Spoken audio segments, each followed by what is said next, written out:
Merci de nous être fidèles. Tout de suite, le sommaire de votre journal.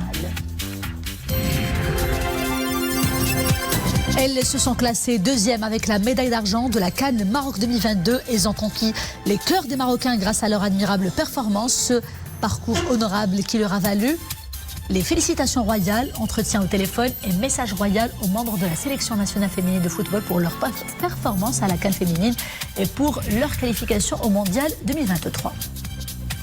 Le pari d'organisation de la CAN relevé donc avec brio par le Maroc, tout comme l'organisation d'autres événements sportifs. Nous en parlerons avec notre invité, le politologue Moustapha Shehimi.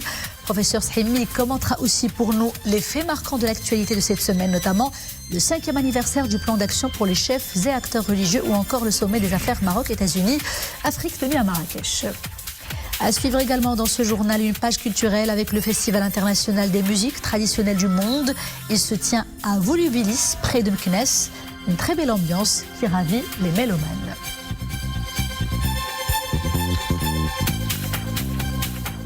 Bonsoir. Hier, c'était la finale de la CAN féminine qui s'est déroulée au Maroc et qui a été remportée par l'Afrique du Sud. Mais les Lionnes de l'Atlas n'ont pas démérité. Elles se sont battues jusqu'au bout pour défendre les couleurs nationales, tout comme pendant les précédents matchs. Un beau parcours dans cette CAN féminine qui leur a valu des félicitations royales pour leurs belles prestations. Sa Majesté le roi Mohamed VI s'est ainsi entretenu au téléphone avec le président de la Fédération royale marocaine de football, Fawzi Rgeh, l'entraîneur de l'équipe nationale féminine, Reynald Cesla Pedros, et puis la capitaine Rizlan Chbek, auquel le souverain a exprimé sa fierté pour leur qualification à la finale de cette CAN féminine de football, ainsi que ses sincères félicitations aux joueuses et au staff technique et administratif qui ont su donner le meilleur d'eux-mêmes et accomplir un parcours excellent, marqué également par la qualification au Mondial 2023. Sa Majesté le roi Mohamed VI a également adressé un message de félicitations aux membres de la sélection nationale féminine de football pour leur belle prestation à la Coupe d'Afrique des Nations féminine de football 2022, couronnée par leur qualification à la finale de cette compétition au Mondial 2023. Nous le disions il y a quelques instants, les précisions tout de suite en compagnie de Mohamed El-Shkar. Dans son message, Sa Majesté le roi Mohamed VI affirme avoir suivi avec grande joie et immense fierté l'excellent parcours de l'équipe nationale lors de la 14e édition de la Coupe d'Afrique des Nations féminines de football qu'a abrité le Maroc et qui a été couronnée par la qualification de la sélection marocaine à la compétition continentale et sa qualification historique à la Coupe du Monde 2023. Sa Majesté le roi félicite à cette occasion toutes les composantes de l'équipe nationale, joueuses, entraîneurs, cadres techniques, médicaux et administratifs, et les dirigeants de la Fédération royale marocaine de football pour cet exploit bien mérité, le premier du genre dans le palmarès du football féminin marocain, qui vient s'ajouter aux réalisations du Maroc dans diverses disciplines sportives. Sa Majesté le roi Mohamed VI exprime également sa fierté de l'équipe nationale féminine qui a fait preuve tout au long de ce championnat continental d'un esprit de compétition très élevé et a signé une performance exceptionnelle qui constitue un bel exemple de sérieux, de persévérance et de patriotisme pour hisser haut les couleurs nationales. Enfin, Sa Majesté le roi réitère ses chaleureuses félicitations aux membres de l'équipe nationale, implorant le Tout-Puissant de leur accorder plein succès dans les prochaines compétitions internationales et continentales, afin de faire honneur au sport féminin marocain et de consacrer sa forte présence dans diverses catégories et disciplines.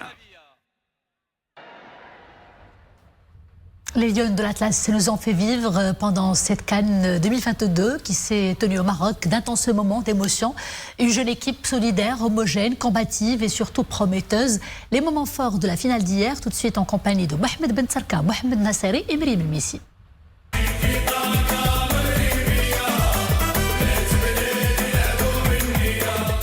Les Lionnes de l'Atlas, sacrées vice-championnes d'Afrique au terme d'une compétition qu'elles ont dominée et qu'elles n'étaient pas loin de remporter. Une distinction amplement méritée pour les protégés de Reynald Pedros à l'issue d'un match relevé face au Banyana Banyana. On a eu affaire à une équipe meilleure que nous. Après, on a donné l'espoir en revenant à 2-1 sur la fin de match. Voilà, on aurait pu espérer mettre ce deuxième but pour égaliser. Mais je crois qu'on a rempli notre mission de faire un stade plein, quart demi-finale, demi-finale et finale, et de faire découvrir le foot féminin aux Marocains. On a tout donné pour faire un bon match, mais la victoire a choisi son camp. On espère que le public est fier de nous. Dans un stade comble et une ferveur inouïe, Rizlan Chebak et ses coéquipières ont fait hier chavirer le public. Des prises de balles dès l'entame de la rencontre, les Lionnes de l'Atlas ont enchaîné les incursions dans le camp adverse. La première période se solde par un score nul. Au retour des vestiaires, les Sud-Africaines se sont imposées grâce à un doublé de Hilda Magaya, avant que Rosé Larienne ne réduise l'écart à la 80e minute.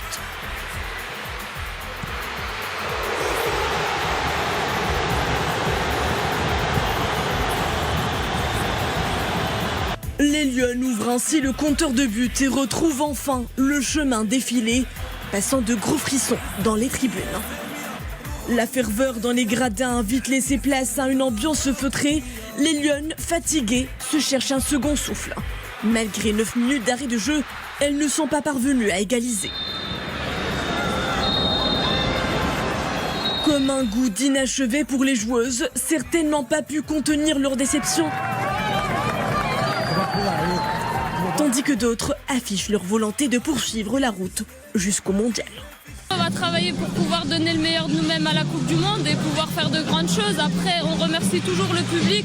Aujourd'hui, ils ont été derrière nous. Je pense qu'on fait quand même une bonne compétition. On est tombé face à une très bonne équipe d'Afrique du Sud. On va apprendre de ce match-là. On va se remettre au boulot. On a la Coupe du Monde, Inch'Allah, l'année prochaine.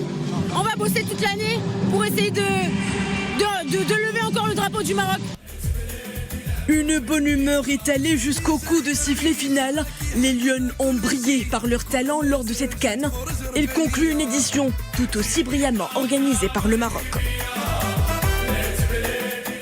La deuxième place de cette CAN féminine est donc revenue aux Lionnes de l'Atlas. Les protégés de Reynald Pedros ont signé un parcours exceptionnel lors de cette CAN féminine. Et mention spéciale à la capitaine Rizlan Chebak. Rizlan Chebak qui a brillé et qui a remporté le prix de la meilleure joueuse de cette CAN féminine Maroc 2022.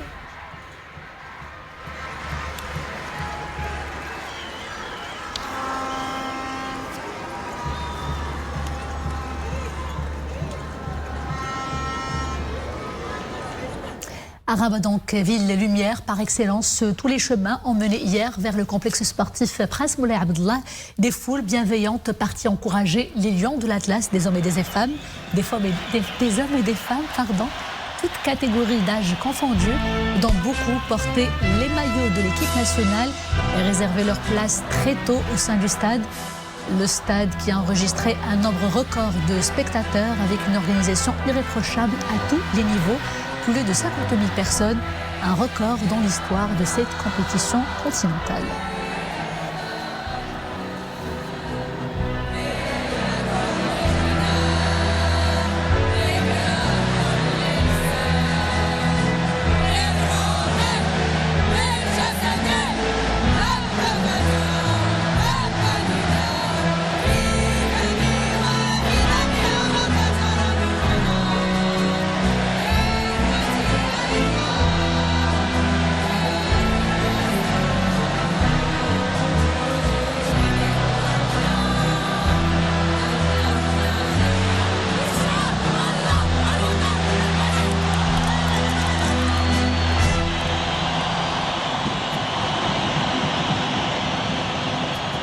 Une ferveur et un engagement patriotique qui donnent des frissons. L'organisation donc de cet événement était exemplaire de l'avis même du président de la CAF. Et pour en parler, nous avons avec nous sur le plateau le politologue Moustapha Sahimi. Professeur Sahimi, bonsoir.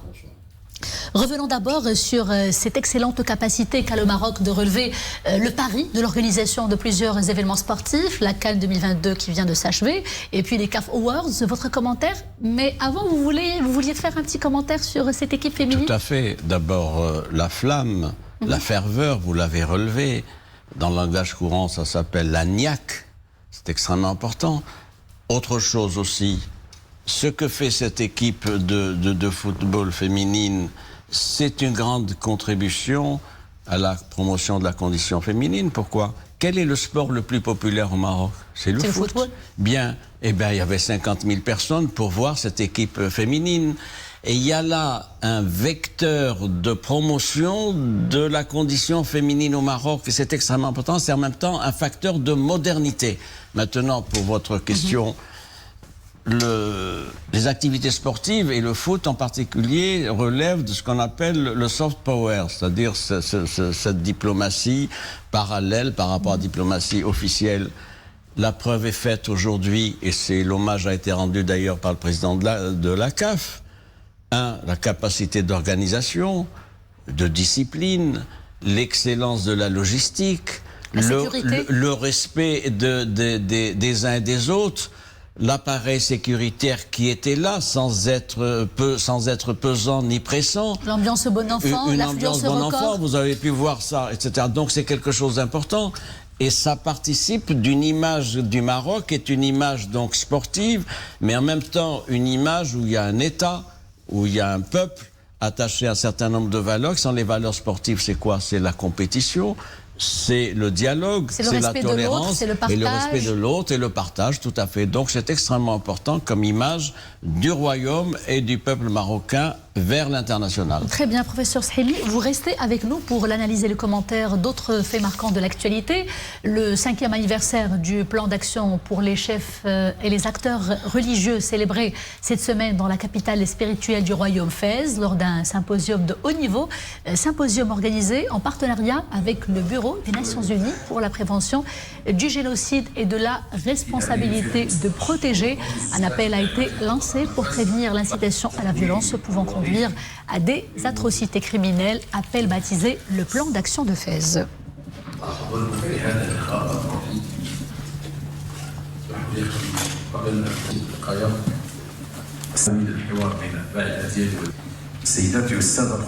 Et Monsieur Shemi, nous le disions, ce symposium a mis l'accent sur les bonnes pratiques visant à renforcer les efforts internationaux dans ce sens, à la faveur de la paix et de la sécurité. Il était aussi question de promouvoir les droits de l'homme, c'est cela? Tout à fait. Vous savez, tous les ans, l'Institut royal d'études stratégiques publie un rapport annuel qui est le fruit d'un long travail sur la réputation du Maroc à l'international. Dans cette réputation, il y a des éléments objectifs, l'économie, climat d'affaires, structure institutionnelle, etc. Mais il y a aussi les valeurs mises en avant par le royaume à l'international. Et parmi ces valeurs, il y a précisément les valeurs de paix, de tolérance, de respect mutuel, etc. Et là, il faut faire référence à ce que vous avez dit, effectivement, donc à ce plan d'action de l'ONU, qui avait été adopté en 2017, c'était l'occasion à Fès de célébrer les 5 ans, plan d'action qui avait mis 2 ans pour être préparé avec l'appui et le concours du Maroc. C'est quoi les valeurs de ce plan d'action? C'est tout à fait un pan de la diplomatie marocaine à l'international, c'est-à-dire les droits des peuples, c'est-à-dire le soutien apporté donc à des principes comme le dialogue interreligieux et interculturel, la tolérance, etc., précisément pour ce qui est cette conférence de Fès, qui est une conférence de commémoration, il s'agit d'impliquer les chefs religieux et les organisations confessionnelles dans la promotion de cette culture-là, qui est une culture de paix et de tolérance. Et là, je crois que c'est extrêmement important. Le Maroc, il y a eu un message du secrétaire général de l'ONU, vous le savez, d'autres organisations. Il y a eu la présence de l'archevêque de Rabat, faut le dire. Et puis, côté officiel marocain, il y avait donc le ministre de la Justice et le secrétaire général de l'Arabita Mohammedia des Ulama. Donc c'est une excellente opportunité pour faire le point sur 5 ans d'application de ce programme de l'ONU et en même temps voir ce qu'il faut faire pour les années à venir. Et toujours dans le cadre de cette promotion de ces valeurs de paix, et dans la même veine, nous le disions, le Parlement international pour la tolérance et pour la paix a tenu à Rabat et à Dakhla aussi sa 10e session. Plus de 80 parlementaires représentant différents parlements du monde y ont pris part. Une session marquée par des panels et de riches débats sur plusieurs questions relatives à la tolérance et à la paix.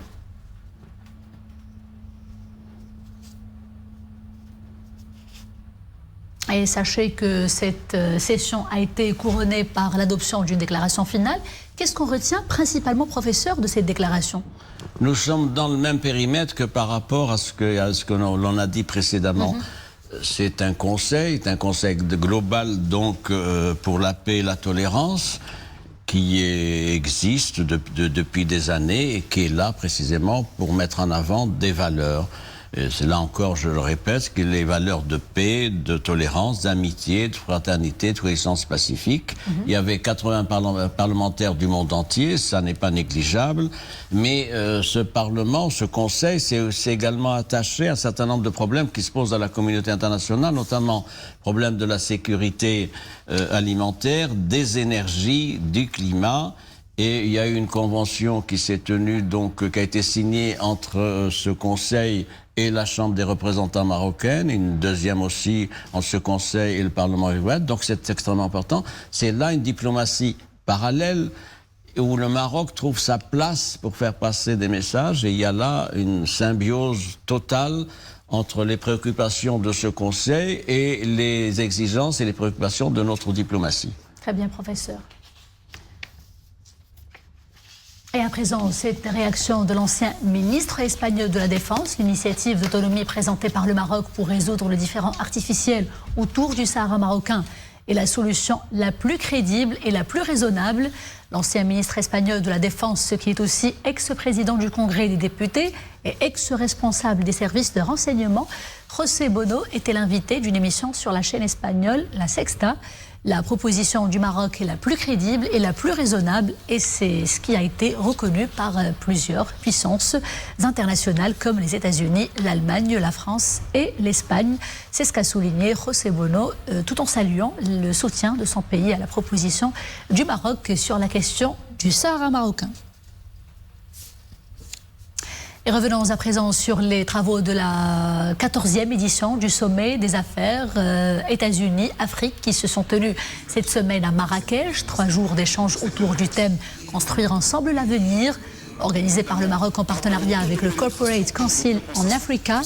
L'événement a connu la participation d'une importante délégation gouvernementale américaine, de plusieurs ministres africains et de décideurs des plus grandes multinationales américaines. Professeur Shemi a un succès retentissant pour ce sommet USA-Africa Maroc qui s'est tenu à Marrakech, un forum ou alors un sommet qui a été aussi marqué par la projection d'un message de la vice-présidente des États-Unis, Kamala Harris, qui a salué la tenue de cet événement au Maroc, en terre marocaine, hub continental et aussi partenaire stratégique pour Washington. C'est un rendez-vous significatif, marqué, vous l'avez dit, par le message de la vice-présidente américaine, Kamala Harris, qui a fait part de l'engagement de la nouvelle administration en direction de l'Afrique, avec une mobilisation depuis octobre dernier de 7 milliards de dollars. Il y en aura plus. Deuxième acte, il est prévu un sommet identique à la fin décembre, donc à Washington. Donc il y a du suivi. La position du Maroc sur ce plan-là est extrêmement confortable parce que c'est l'occasion, notre ministre des Affaires étrangères l'a dit, de réaffirmer des positions du Royaume sur ces questions-là. Lesquelles? 1. Le Maroc est attaché à l'Afrique et au destin de l'Afrique. 2. Le Maroc, voilà l'expression d'une maturité de partenariat stratégique entre Rabat et Washington. Et c'est précisément parce qu'il y a cet acquis, ce processus, que le Maroc est à l'aise pour être initiateur de telles rencontres et accueillir donc à Marrakech ce sommet. La thèse du Maroc qui est tout le temps réitérée, c'est que l'Afrique a des potentialités énormes en matière sur le plan économique et aussi pour ce qui est de la jeunesse. Mais aussi, il y a des réformes à faire, des réformes économiques, améliorer le climat d'affaires. Et le Maroc, sur ce plan-là, est un aiguillon et un point de rencontre en même temps dans une coopération tripartite, États-Unis, Maroc, Afrique. Pourquoi? Parce que le Maroc est le mieux placé à cet égard par rapport à d'autres pays. Porte d'entrée. Et puis, le Maroc est le seul pays d'Afrique qui a un accord de libre-échange signé avec les États-Unis en 2006. Et des relations historiques. Et historiques. Et c'est le Maroc, du fait qu'il est signataire d'une 50aine d'accords de libre-échange intéressant son pays, il a, si vous voulez, à sa disposition potentiellement un marché potentiel d'1,3 milliard d'habitants. Notre ministre des Affaires étrangères l'a rappelé. Et donc il y a là aussi un autre élément, c'est le positionnement de notre diplomatie dans un domaine particulier. Nous ne sommes pas mobilisés seulement pour la question nationale, qui est aussi une... Nous sommes également mobilisés pour une vision royale qui est coopération sud-sud, les intérêts supérieurs du continent, et donc c'est ça le plus de notre diplomatie, et il y a là une occasion de capitalisation de cette action diplomatique. Très bien, professeur. Et revenons cette fois-ci sur la visite de travail effectuée par le président de la Chambre des conseillers, Naama Miyara, à Nouakchott, visite essentiellement marquée par la signature d'un mémorandum d'entente entre la Chambre des conseillers et l'Assemblée nationale mauritanienne.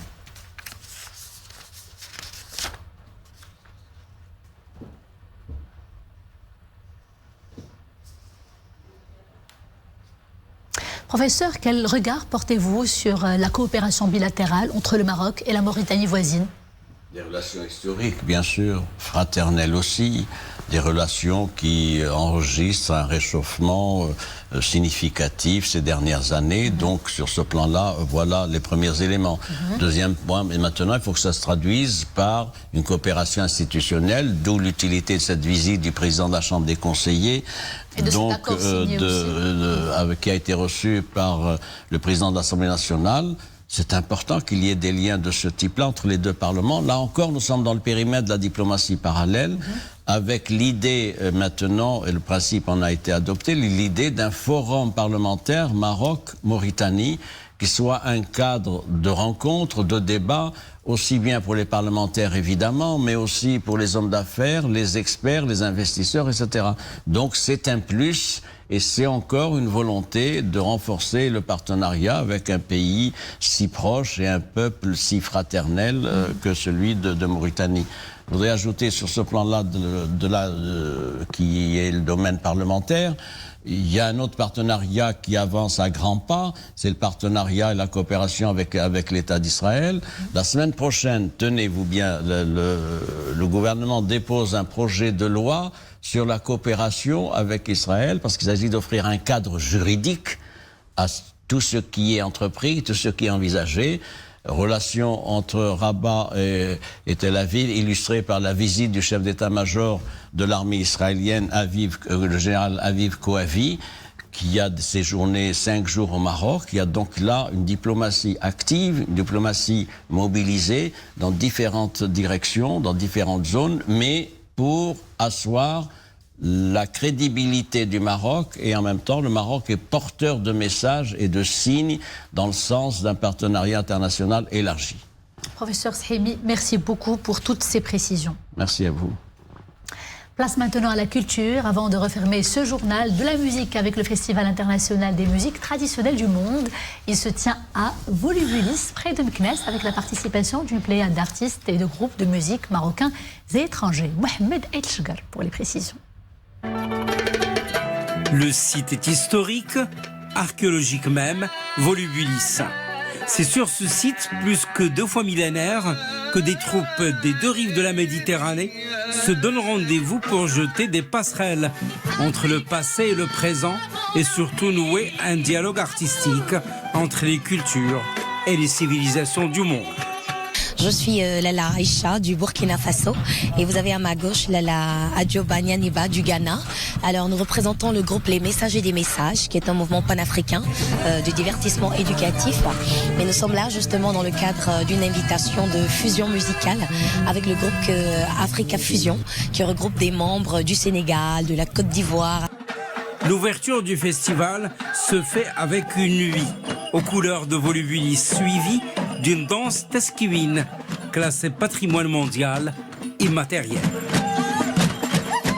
Au programme de cette édition, des troupes de musique traditionnelle de plusieurs pays africains, dont le Burkina Faso, la Côte d'Ivoire et le Sénégal, en plus de troupes d'Espagne et de France.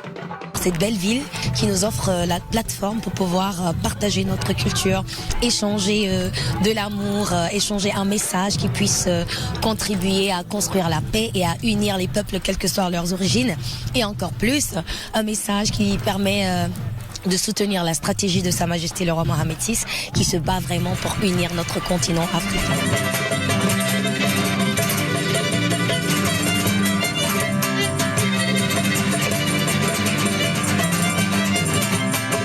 Le Festival international de Volubilis célèbre cette année le 25e anniversaire de l'inscription de ce site archéologique sur la liste du patrimoine mondial de l'UNESCO.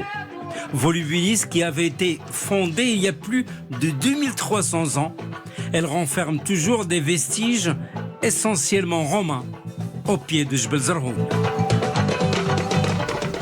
Et c'est la fin de ce journal. Merci d'avoir été des nôtres. Je vous dis à très bientôt, toujours avec grand plaisir. D'ici là, portez-vous bien.